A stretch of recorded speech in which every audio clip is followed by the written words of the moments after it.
साहिबान एक भी नहीं दी, ये भी तो है वोटर, ये नहीं दे, ठीक है, वो अलग से आपके हिसाब से चलते हैं, लेकिन इन्हें भी जानना चाहिए। इन्हें भी रैली बताओ, महानगल की रैलियों में लाखों की भीड़ हुई कि नहीं हुई? अगर आप लोग इनको ले गए होते तो रैली की भीड़ दोगुनी होती।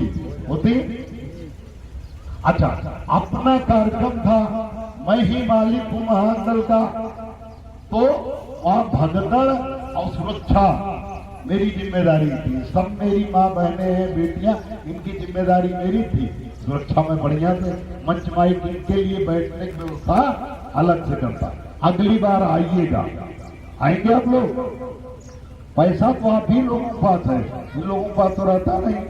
ये अगर गाड़ी अपने लिए करते हैं तो गाड़ी आप लोग भी करिएगा, और पूरी व्यवस्था कहीं भगदड़ नहीं होगी, उसकी जिम्मेदारी मेरी।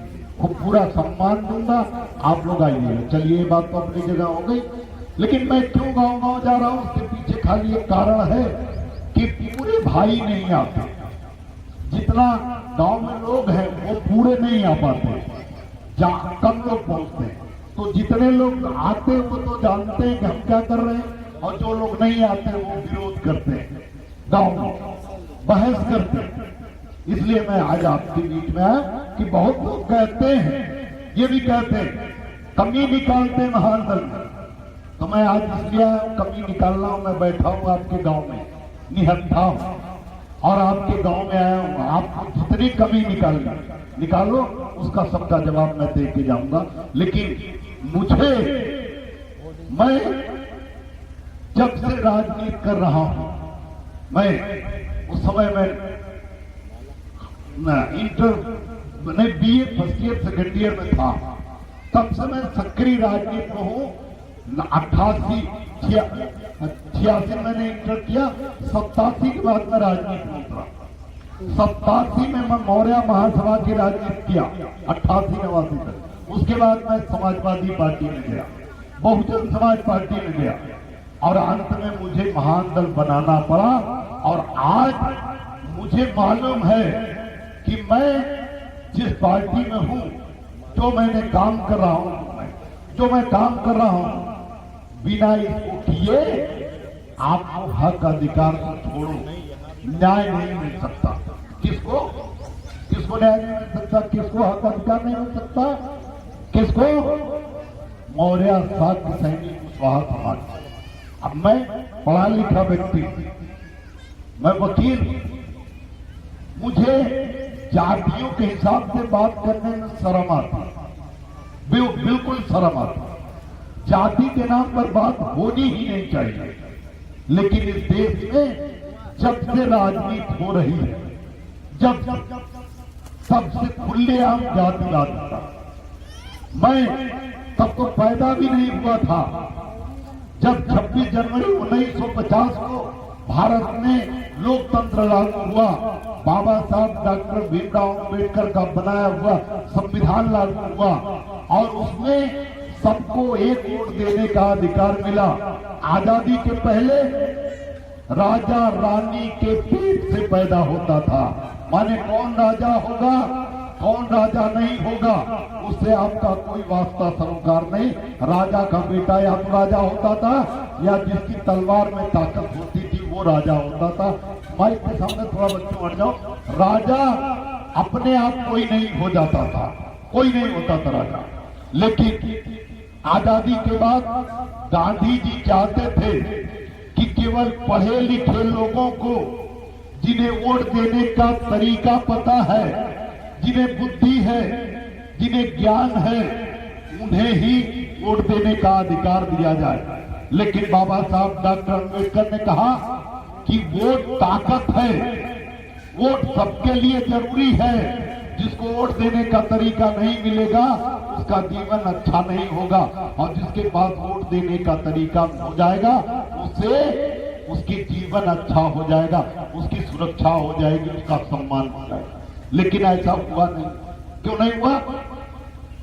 बाबा साहब चाहते थे, उन्होंने सबके वोट की कीमत बराबर रखी, चाहे रानी का बेटा वोट दे और चाहे नौकरानी का बेटा वोट दे, चाहे महिला वोट दे और चाहे पुरुष वोट दे, चाहे गरीब वोट दे चाहे अमीर वोट दे, सबको एक वोट देने का अधिकार और सबके वोट की कीमत बराबर।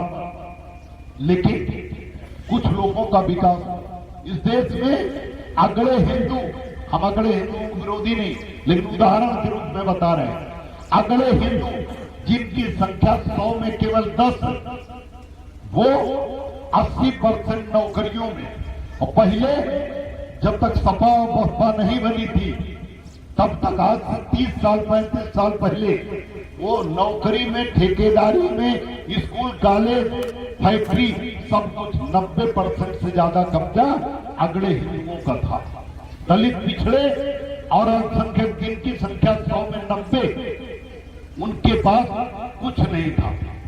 धीरे धीरे नौकरी मुलायम सिंह यादव जी मुख्यमंत्री बने, उनके समाज में गई, स्कूल कॉलेज मिला, ठेकेदारी मिली, उनका विकास हुआ। बसपा की सरकार बनी, उनका भी विकास हुआ। लेकिन इस देश में सबसे शुरुआत में जातिवाद कांग्रेस ने किया। आज भी सेना के जितने बड़े अधिकारी हैं उनमें 90% कब्जा अगड़े हिंदुओं का, 90% जुडिशरी में 90% से ज्यादा कब्जा अगड़े हिंदुओं का, मीडिया में 99% अगड़े हिंदू, मंदिरों के ट्रस्टी और ठेकेदार, मंदिरों के मठाधीश सब अगड़े हिंदू। आप दान देते, वो करोड़ों रुपए महीने का दान लेते और उनके बच्चे विदेश में पढ़ रहे हैं और आप हिंदू धर्म बचाने जाते हैं सड़क पे। आपका बेटा हिंदू धर्म बचाने जा रहा है और जो बड़े बड़े नेता भाजपा के, उनके बेटे विदेश में पढ़ने जाते हैं, विदेश में पढ़ रहे हैं। वो हिंदू लाठी में क्यों हिंदू धर्म नहीं बचाते। बीजेपी के ज्यादातर बड़े नेताओं की बेटियों की शादी मुसलमान लड़कों से हुई। जितने आईएएस हैं मुसलमान, जितने बड़े लोग हैं मुसलमान, जितने फैक्ट्री मालिक हैं, उनके सबके घरों में हिंदू बेटियां। जितने फिल्म स्टार हैं, चाहे करीना कपूर हो, चाहे शत्रुघ्न सिन्हा की बेटी सोनाक्षी सिन्हा हो, चाहे नसीरुद्दीन शाह की बेटी बीवी हो, और चाहे सैफ अली खान की बीवी, सब अगले हिंदुओं की बेटियां मुसलमानों के यहां ब्याही जा रहे। हिंदू धर्म को इससे खतरा नहीं, लेकिन वोट लेने के लिए, आपको उल्लू बनाने के लिए, आपका कीमती वोट लेने के लिए बटोगे तो कटोगे का नारा देके योगी जी चालाकी से, मोदी जी चालाकी से आपका वोट ले लेते। लेकिन मुसलमानों से बेटी ब्याहते समय तब न बटोगे न कटोगे चलता और न उन्हें खतरा रहता क्या करना, कोई खतरा है। और कितना गिनवाए वीडियो, जिसे लगता है मैं झूठ बोल रहा हूं, वीडियो बना के बीजेपी वालों को दे देना कि केशव देव मौर्य ने, महाजन के राष्ट्रीय अध्यक्ष ने कहा कि बीजेपी के ज्यादातर नेताओं की बेटियों की शादी मुसलमान लड़कों से हुई, दे देना। योगी जी कहते हैं लव जिहाद। लव जिहाद का मतलब मुसलमान लड़के हिंदू लड़कियों से प्यार करके शादी कर ले रहे हैं, धीरे धीरे वो ज्यादा हो जाएंगे और हिंदू कम हो जाएंगे। लग जा। माइक थोड़ा छोड़ दीजिए, बैठ जाइए आप, ठीक है। जो कुर्सी इधर आगे आ जाइए, आगे आइए, आगे इधर आगे आइए, माइक के सामने मत बैठिए, इधर बैठिए, ठीक है। थोड़ा आगे आइए।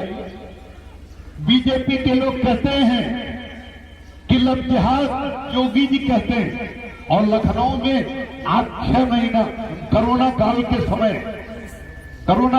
समय बीजेपी के बड़े नेता हैं, मंत्री रहे, बात मत करिए मंच पे, तो कतई बात मत करिए, बात करना तो मंच सुनकर के बाहर जाएगा। बीजेपी के बड़े नेता हैं, रामलाल गुप्ता केंद्रीय मंत्री रहे, आरएसएस के संगठन मंत्री, बीजेपी के संगठन मंत्री रहे। रामलाल गुप्ता की सगी भतीजी श्रेया गुप्ता, जिसका पालन पोषण पढ़ाई लिखाई रामलाल गुप्ता ने की, उनकी सगी बेटी की शादी मोहम्मद इरफान करीम से हुई। तो योगी जी से लेकर मोदी जी तक बीजेपी के सारे बड़े नेता लखनऊ में दावत उड़ाने गए, तब लव जिहाद नहीं।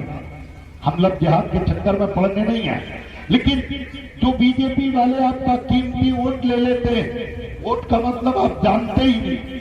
वोट का मतलब राजा बनाने की मशीन।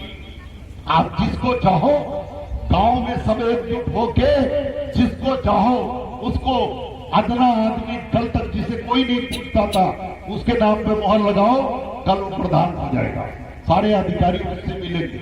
ये ताकत किसके हाथ में? आपकी। इस देश का मालिक कौन है? मोदी जी, सोनिया गांधी जी? नहीं। इस देश का मालिक कौन? अखिलेश यादव, मायावती? नहीं। इस देश के मालिक आप। लेकिन आपकी हालत वही है जैसे आपको कोई 1 करोड़ रुपया दे दे, जैसे आपको कोई 1 करोड़ रुपया दे दे और कहे कि जो चाहो सो खरीद लो, चाहे अपनी बीवी के गहने खरीदो, चाहे खेत खरीदो, चाहे मोबाइल खरीदो, चाहे गाड़ी खरीदो, चाहे जो खरीदो, आपकी मर्जी। लेकिन आप उससे 1 करोड़ रुपए से कुछ भी कर सकते थे, मकान बना सकते थे, खेत खरीद सकते थे। लेकिन आपको एक आदमी आया, बेवकूफ बनाया, कहा गाय खतरे में है, कहा भैंस खतरे में है, कहा हिंदू धर्म खतरे में है। 1 करोड़ रुपया नहीं दे दोगे आप हमें तो हिंदू धर्म बर्बाद हो जाएगा, देश बर्बाद हो जाएगा। आप उसकी बात में आ जाते हो और उसे पैसा दे देते हो, तो आप खेत घर बनवा पाओगे? 1 करोड़ रुपया आपके पास तो आ गया था। लेकिन आप अगर गाय बचाने के नाम पर 1 करोड़ रुपया दे दो, बकरी बचाने के नाम पर दे दो, हिंदू धर्म बचाने के चालाक आदमी के बहकावे में दे दो, तो आप घर बनवा पाओगे क्या? बोलो बोलो ना, बनवा पाओगे? आप अपने बच्चों को अच्छी पढ़ाई करा पाओगे? नहीं। आपकी पत्नी को अपने गहने अच्छे पहना पाओगे? नहीं, क्योंकि आपने जो कीमती चीज थी उल्लू बन के दे दी। उसी तरह से आपके पास राजा बनाने की मशीन है, लेकिन चालाक लोग वोट ले लेते बहका के, फुसला के। हिंदू धर्म खतरे में, गाय खतरे में। बताओ, यहाँ किसान बैठे हैं, सब खेत में जाते हैं सुबह सुबह। बताओ, आप लोगों ने कभी किसी गाय को, जो बूढ़ी गाय आपने छोड़ी, 11 साल से मोदी जी की सरकार है केंद्र में, जितनी गाय आपने छोड़ी, एक भी मरी हुई अपने खेत में देखा क्या? कभी किसी रिश्तेदार से सुना कि उसके खेत में कोई बूढ़ी गाय बीमार होके गिर गई है, मरने वाली? सुना क्या? बोलो, सुना? तो आप बताओ, जब आपने 10 साल पहले जो गाय छोड़ी वो अगर उसे आप न भी छोड़ते, अपने खूंटे पर रखते, अच्छी खाना देते, अच्छा दवा देते, उसके बावजूद तो 3-4 साल में मर जाती। क्यों? क्योंकि बूढ़ी हो ही चुकी थी। बूढ़ी होने के बाद गाय की ज्यादा से ज्यादा जिंदगी, लाइफ 12 से 15 साल होती, और आप बूढ़ी होने के बाद 3 बच्चा, 4 बच्चा, 5 बच्चा, 6 बच्चे देने के बाद जब वो ठाट हो गई, जब वो बच्चे नहीं दे रही थी, तब तो आपने छोड़ा। उसे 2-4 साल बोलो मर जानी चाहिए थी? नहीं। तो जितनी गाय छोड़ी गई उनमें से कोई आपके खेत में तो नहीं मरी मिली? किसी रिश्तेदार को तो नहीं मिली? पूरे उत्तर प्रदेश में कहीं क्यों नहीं मिली? मैं तो पूछ रहा हूँ किसी से। बोलो, किसी ने देखा गाय बीमार हुई, खूंटे तो आपने आज से 10 साल पहले मरते हुए गाय देखी थी, लेकिन अब कहीं देखा? बोलो, कहां गई? कहां गई? प्रधान जी लोगों के माध्यम से गौशाला, और गौशाला के माध्यम से ट्रकों पे लग के चली गई कहा? फैक्ट्री। और फैक्ट्री कहां चली गई? ईरान, अफगानिस्तान, डब्बे में पैक होके, और वहां के लोग खा के टट्टी कर दी, और सारी गाय जो आपके पास गाय छूटी हुई मिलती, वो इसलिए मिलती किसान का फसल नुकसान नहीं होगा तो गाय इनकी माता है, परेशान करेंगे कि हमारी गाय का कत्ल हो। गाय तब भी कटती थी जब आप गाय 20,000 को बेचते थे, तब छोटे छोटे कसाई गाय काटते थे। आज मोदी जी ने 4 बड़ी फैक्ट्री खोली, 4 देश में, और सरकारी पैसे से खोली। 10-10 एकड़, 20-20 एकड़, 50-50 एकड़ में फैक्ट्री है। ये 2 फैक्ट्री के नाम मैं आपको बता दे रहा हूं, मुझे चारों का नाम याद नहीं, 2 का गूगल बाकी कर लेना, 2 का मुझे इस समय याद है। एक कंपनी है Al Kabir and company, Al Kabir and company. दूसरी है M K. Khan frozen meat and company. आपको क्या लग रहा है? के खान माने मुसलमान की होगी। बोलो, नाम से तो मुसलमान लग रही है ना, लेकिन दोनों कंपनियों के मालिक गुजरात के पंडित जी और बनिया जी। चारों कंपनियों में 3 कंपनी के मालिक पंडित जी हैं और एक कंपनी का मालिक बनिया। आपको लग रहा है मुसलमान गाय काटा, लेकिन फिर गाय जब कटनी ही थी तो वो बीजेपी वालों ने गाय काटने वालों को मारा क्यों? मुसलमानों को क्यों मारा? इसलिए कि जब गाय आप बेचते थे, जब आप गाय बेचते थे तो आपको गाय जो बूढ़ी हो जाती थी या जो गाय बच्चे नहीं देती थी, वो गाय से आप 20,000 25,000 को बेचते थे। 20,000 25,000 आप ले लिए, 5,000 छोटा व्यापारी ले लिया, 5,000 बड़ा व्यापारी ले लिया। फैक्ट्री तक गाय पहुंचते पहुंचते 40,000 की हो गई किराया भाड़ा से। अब फ्री में आपने गाय छोड़ दिया और प्रधान लोगों को सरकार ने जिम्मेदारी दे दी कि पहुंचाओ गौशाला, और गौशाला ट्रक लग क्या कर वो तो बच्चे हैं, आप क्या हो? आप तो बड़े हो ना। पैर ऊपर करो, मंच पे ठीक से बैठिए, ठीक से उधर सामने मुंह करिए, उधर सामने करिए। और अब बच्चों को मत देखिए, मेरी तरफ देखिए। बच्चों, अच्छा बताओ, इनके पिताजी यहाँ हैं क्या? अच्छा, इनके चाचा हैं, आप हैं? आप लोगों ने इन्हें बचपन में देखा था? आप लोग तो बड़े हैं ना, आप तो देखे होंगे ना। ऐसे ही शैतान ये भी थे कि नहीं थे? इनसे अधिक। तब का दूसरे सुधार रहे हो, जब खुद ऐसे थे तो क्या सुधार रहे हो? इतना तेज माइक चल रहा है, उस पर ध्यान नहीं इनका। बच्चे क्या कर रहे हैं? विदा के गाय आपकी माता हो सकती है, आप, लेकिन मोदी योगी की माता नहीं है। न हिंदू धर्म से उन्हें कोई मतलब है, केवल उल्लू बना के आपसे वोट लेना। आप अभी कल कह दें कि हम बकरी को अपनी मौसी मानते हैं, तो मोदी जी एक भी बकरी कटने नहीं देंगे दिखने में। और कोई बकरी काटता हो मिल जाएगा, उसे सूली भी लटका देंगे। क्यों? क्योंकि उसको वोट लेना। आप वोट जिस नाम पर देंगे उस नाम पर। हम नेताओं को बकरी मुर्गी बकरे से कोई मतलब नहीं, भैंसे से कोई मतलब। बकरी मुर्गी की बात कर रहे हो? तमाम देवस्थान ऐसे हैं जहां सरेआम जानवर की बलि दी जाती नहीं दी जाती। तो इस नाम पर अपना कीमती वोट खराब मत करो। जिसे बाबा साहब डॉक्टर अंबेडकर ने आपके बच्चों को जीवन को सुधारने के लिए कितना संघर्षों के बाद, कितनी लड़ाई लड़कर इन ब्राह्मणवादियों से, मनुवादियों से, गांधी से, नेहरू से लड़कर अपना मंत्रालय इस्तीफा देकर, कानून मंत्री थे, इस्तीफा देना पड़ा था उन्हें। कितना संघर्ष करके परम पूज्य बाबा साहब डॉक्टर अंबेडकर ने आप लोगों को इंसान बनाया। अपने वोट की कीमत को पहचानो। गाय बकरी या मुर्गी के नाम पर, हिंदू धर्म बचाने के नाम पर, अंग्रेजी के नाम पर, हिंदी के नाम पर वोट देना बंद करो। किस नाम पर दो? अपने बच्चों के विकास का।